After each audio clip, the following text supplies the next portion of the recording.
日前，日本计划在今年夏季出炉的2024年度防卫白皮书部分内容曝光，其中大肆渲染所谓对台海局势高度忧虑，并宣称台海两岸军力平衡正迅速向中国大陆方向倾斜。这是日本防卫白皮书2022年首次将中国定义为有史以来最大的战略挑战之后，又首次将焦点转向台海。有观察指，日本已经在为搅动台海做实质准备。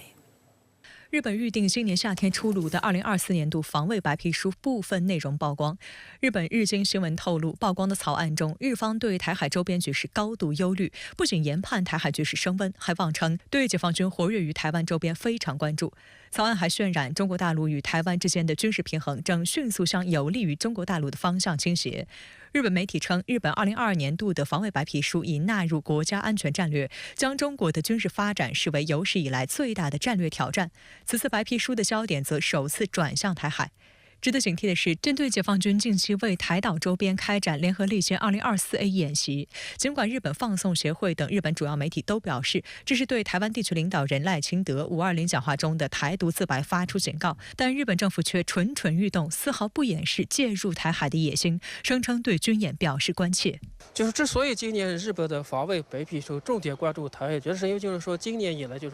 台湾就进行了领导人换届选举。 就是所谓的亲日的这个铁杆台独赖清德上台，所以日本觉得在此时防卫白重点关注台海，对它是个极好的机会。具体接下来日本方面可能有如下一些小动作，比如和这个赖清德当局吧，私下里进行加大交往接触的力度吧，私下里不断和这个台独分子进行交往吧，明里暗里不断的支持台独分子。 实际上，台湾有事就是日本有事的论调充分暴露了日本的私心，试图以此为借口推动渐进式的军事突破，最终实现所谓国家正常化。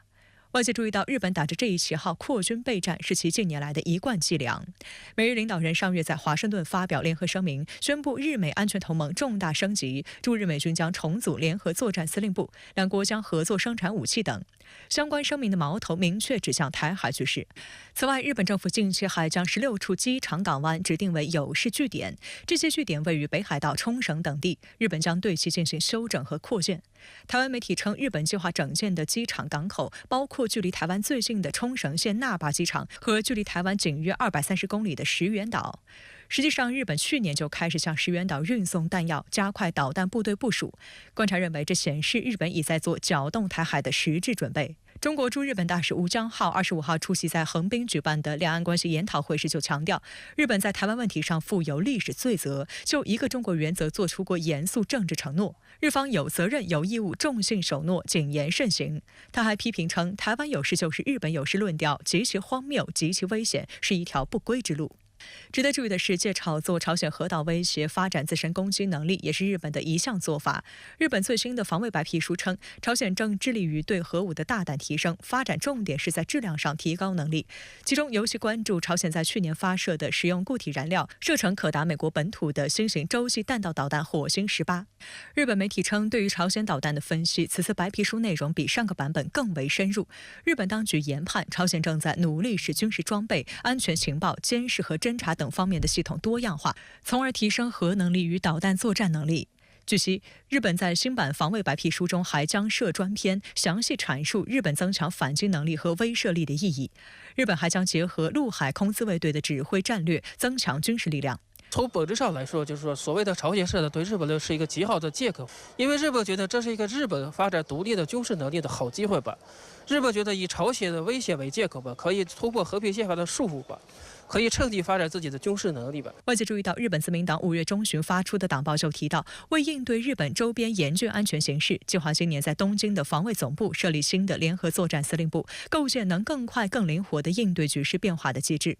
日本将通过这一司令部与盟国和志同道合国家的指挥中心共享信息以及合作，从而提高防卫效能。 观察认为，日本提到的盟国与志同道合国家，主要指的是美国和韩国。韩国联合参谋本部30号表示，军方将与美日两国共享朝鲜弹道导弹的相关情报，确保万全的应对态势。深圳卫视注意到，韩国联合参谋本部作出这番表态，正值朝鲜时隔13天再次发射弹道导弹之际。按照韩方的说法，当天清晨6时14分许，朝鲜从平壤顺安一带向半岛东部海域发射了10几枚疑似短程弹道导弹的飞行器。这些导弹在飞行350多公里后落入日本海。韩联社称，朝鲜虽然经常试射弹道导弹，但一次性大规模发射实属罕见。据日媒披露的日本2024年度防卫白皮书草案部分内容，其中重点谈到了当前的台海局势。您对此如何看？实事求是来讲，从媒体透露出来的信息来看，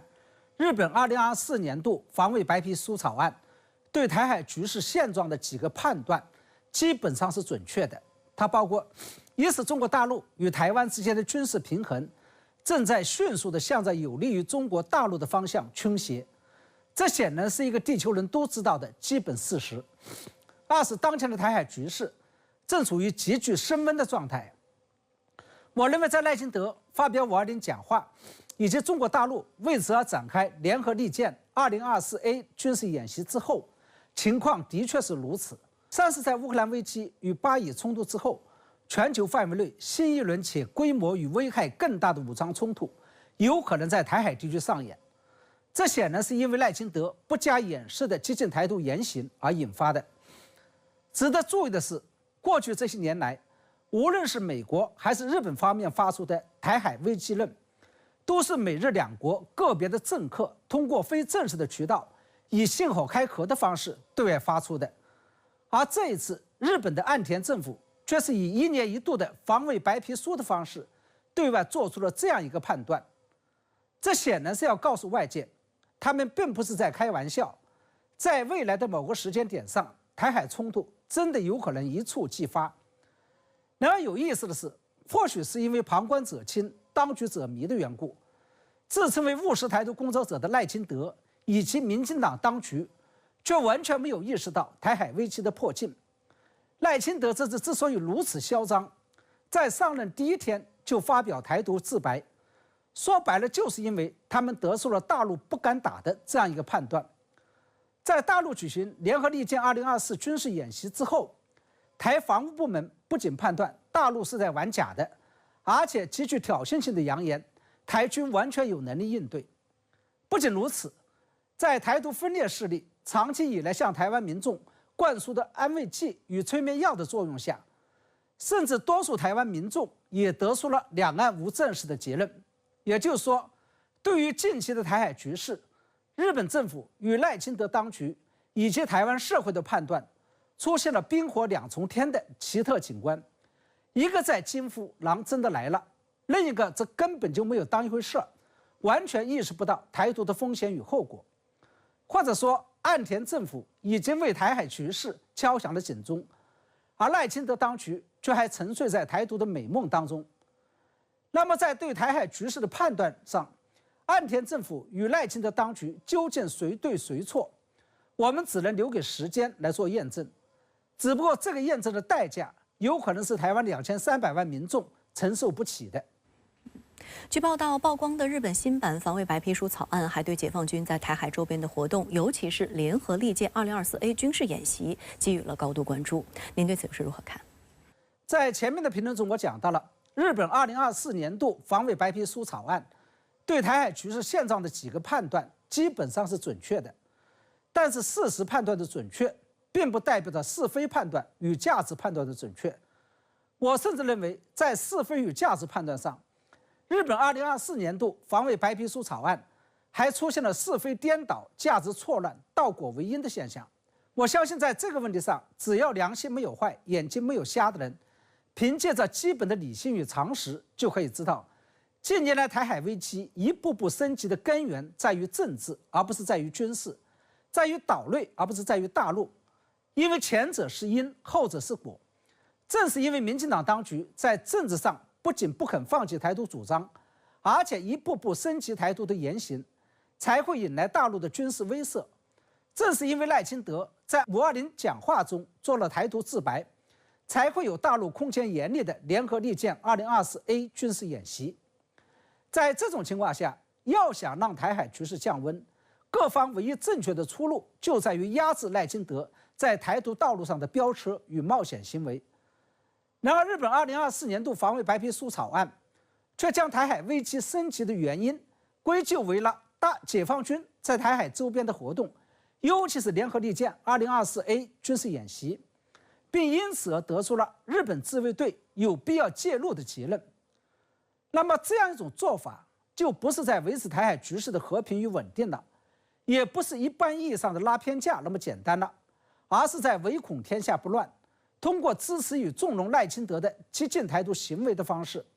进一步升级当前的台海局势，为当前台海局势火上浇油了。值得注意的是，台海危机升级的根源在于中国大陆的军事威慑，这样一种倒果为因的指控，正是美日等国家长期以来的习惯性思维，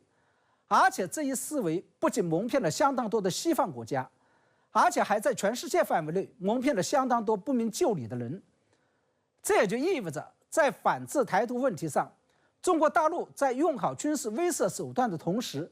还应该在舆论宣传战上有所作为，以起到拨乱反正的作用。我们看到日本新版防卫白皮书草案，除了渲染台海局势之外，还对朝鲜的核武器和中远程导弹技术进行了深入的分析。那么您认为此举的意图何在？其实我一直认为，日本政府历年来发表的防卫白皮书，其目的不仅仅是年度国防政策的宣示，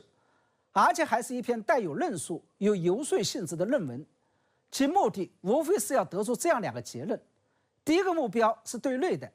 也就是要告诉日本民众，日本必须要强军，尤其是要废除和平宪法第9条，以应对中国的所谓威胁。